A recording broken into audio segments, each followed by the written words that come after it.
everyone, welcome back to my channel. My name is Maggie. Today I have a update for my makeup inventory.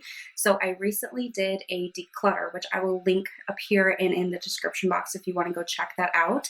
And so after that, I kind of updated the spreadsheet I keep. I do keep track of the categories of makeup. I keep track of where I have pans showing. I keep track of the cost because I think that's important to kind of know the worth of the makeup. Those are some of the things that I'm going to be going through today. I'm going to do this in different categories. So I'm going to start with face, then lips, then eyes, and then we'll do like a total section at the end too to cover some of those metrics. So I'm going to just slide my laptop here in front of me to use as reference, and I will be putting photos of my collection here. I do have a pretty small collection.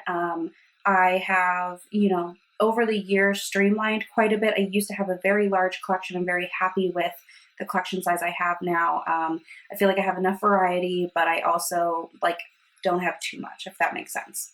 Okay, so for the category of face, I have 4 primers, which is a little much, but they're all ones that I will use. One is almost finished, and then I have a backup of my favorite, the Too Faced, which is now discontinued, and I'm trying out the redness reducing one from Smashbox. So I feel okay with what I have. None of them are too large of size. For foundation, I have 2. They are both tinted moisturizers or BB creams. That's kind of the level of coverage that I've been liking lately. So I just have the 2, and right now I'm mixing them together.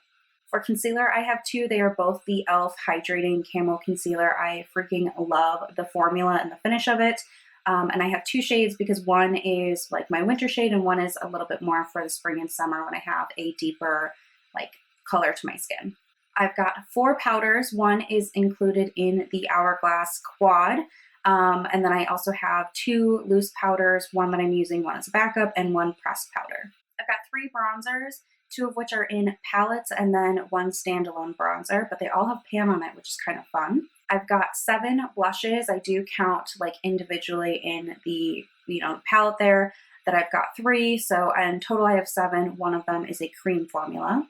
I have 4 highlights. One is in that quad, of course, and then I have 2 Super Shocks and 1 powder highlight from Revolution Makeup.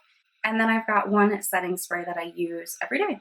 Okay, so in total for the face category, I have 27 products if I count every pan, which is kind of how I do it.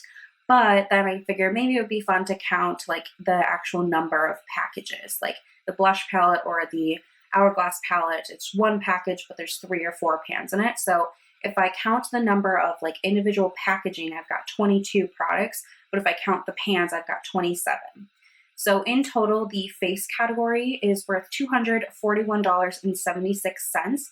This is just the retail value. I might have gotten these on sale or gifts, but I do count the actual retail value. I think that's important. So if I were to look at the cost per individual package, so that's the 22, it would be $10.99 per item. Whereas if I look at it by the cost per pan, it would be $8.95 per pan, which I also think is pretty interesting. This is the only category of my makeup that I have an item that is not cruelty-free, and I only have 1. So that is the Wet n Wild Tinted Hydrator Tinted Moisturizer. I love the product. It works really well for me. I love that it's a drugstore price, and being that it's literally the only one in my collection that is not cruelty-free, I'm kind of okay with it. So yeah, I just want to call that out. And then also the items with pan. So I went through and I counted all of the powder products that even could have pan on it, any pressed powder basically. So I have 4 out of 15 products that could have pan on it with pan, which is 26% of the face category. So those are some of the numbers that I thought were interesting. Let's go ahead and move into the lips category. For lips, I have 3 different categories. I've got lip liners, which I have 2. One is a nude lip liner and one is a deeper kind of berry lip liner that I am wearing today. I have 6 lipsticks, and this varies from mostly nudes and kind of peachy nudes. I've got more of a pinky nude in there, and I also have a red lipstick. I wouldn't mind growing this category to have maybe another bold color or 2 in there, but those e.l.f. ones at the end are so comfortable to wear. I would highly recommend both of those. It's the Sheer Slick lipstick and the Hydrating Core lipstick. Awesome. The last category is lip gloss. I really like lip gloss. I currently have 5, but I do think that I'll be able to use a couple of them up. I'm able to usually finish a lip gloss within a year or 2, so it's not really a problem category for me. And I don't really want to have more than 5 though. Like, I'd have to use one up in order to buy one. I feel like 5 is kind of the limit I want to be at. So in total, I have 13 lip products, and the total worth of all 13 of those is $105.34. As far as the number of individual packaging versus pans, my lip products aren't in pans. I don't have like pallets of lipsticks or anything like that. So the number is the same, 13 and 13, which means that the cost per item is the same too. So it would be $8.10 on average per lip product that I own. All 13 of the products that I own are cruelty-free, and yeah, none of them with pan because my lip products don't like show pan in the way that a powder product would. All right, now let's move into the eye category. I have one eye primer. I love the Milani formula, so I probably will repurchase once this is done. I really only need one though. I have one cream eyeshadow from e.l.f. This is the No Budge Shadow Stick. I really have enjoyed this. I definitely would consider purchasing another shade, maybe like a lighter shade, but this is an awesome formula if you're looking for a cream shadow that's pretty inexpensive. For single eyeshadows, I have 5. So one of them is standalone, the Ulta White eyeshadow, but I do have 4 singles from Anastasia. They are in a little palette there, obviously, but you can pop them in and out. So they still are singles, and I bought them as singles, so I'm going to count them there. For eyeshadow palettes, I have 8, and I recently did a eyeshadow palette video that I can link for you. And I show each of the palettes, and I do a few swatches of the shades within them. So feel free to check that out, but I'm really happy with the collection I have. For mascara, I currently have 2 because I'm filming this in December. I do rotate my mascaras quarterly. So I have, both are the same mascara, the CoverGirl Exhibitionist. So one of them I will put in my empties at the end of the month, and then I have one on deck ready to go for January. That's kind of the last month of the quarter is when I typically purchase the next one that I'll need. I don't have any eyeliners. I have kind of eliminated that category from my makeup. I just use eyeshadow as an eyeliner. So I wet a flat liner brush with setting spray. I dig into the eyeshadow, and then I can just draw it across my eye. I've really enjoyed it. I have like a million colors of eyeshadow now because of all of the palettes and eyeshadows that I own. So that's been working really well for me, and I don't have any in this category. The last category I do have products in though is for my brows, and I just have 2 different products. One is a pomade from Milani, and one is a tinted brow gel type thing with little fibers and stuff in it, and that one is from e.l.f. All right, so in total, my eye collection is a total of 19 packages of product. But if you were to look at the number of pans, and this is where it really expands because of all the eyeshadow palettes, I have 126 items of makeup if you start to count every individual pan. So that's kind of interesting. And then for the worth of my eye, collection, $264.46. So then if I break that down, the cost per package of, eye product, so like palettes and all of that, it would be $13.92 each. Whereas if you were to look at the cost per unit, like per pan, it would be $2.10 each. So I'm actually very pleased with that. All of the products that I own are cruelty-free.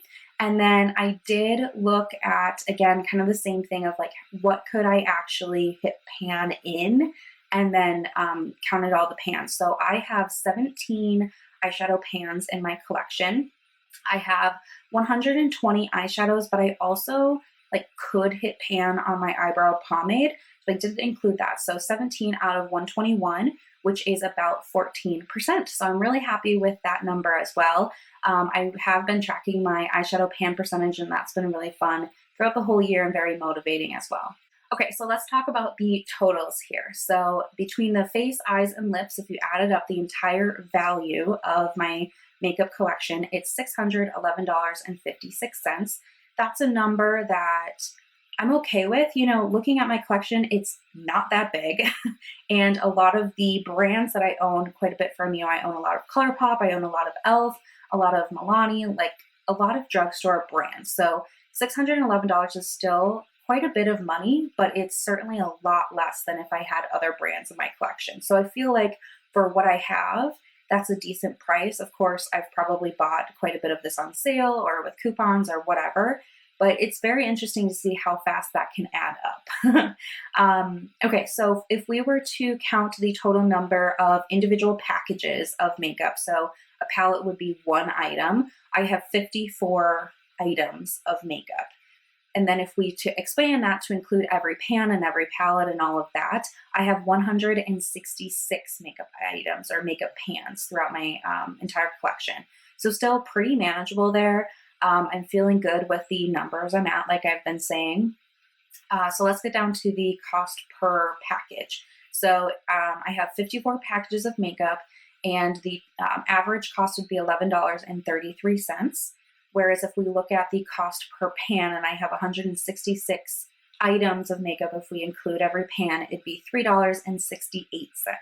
So that's very interesting. And like I said, I only have one item in my entire collection that's not cruelty-free. So that's 53 out of 54, packages of makeup that is cruelty-free, which is 98.14%. My whole goal has always been to be like 90-95% cruelty free, just because sometimes there aren't dupes, and it's cruelty free is one avenue to kind of like frame which brands you want to support and not support. I think that the last couple of years there's been a great awareness of other issues that are sometimes seen with brands. I know some people make decisions about which brands are going to purchase based on the shade range available, and making sure that there's a shade for a lot of people that might be misrepresented in the beauty world. And there's other ethical issues out there. For me, I don't break everything down into that. I've just been tracking cruelty-free numbers for a long time. So I think it's kind of fun to still look at it. Also for me, a cruelty-free brand that belongs to a parent company that's not cruelty-free, I still consider them cruelty-free. That's just my personal stance. So anyway, that's kind of the spiel there. But in total, with the number of pans I have in my collection versus how many products could have pan, I have 21 pans between my face products and my eye products.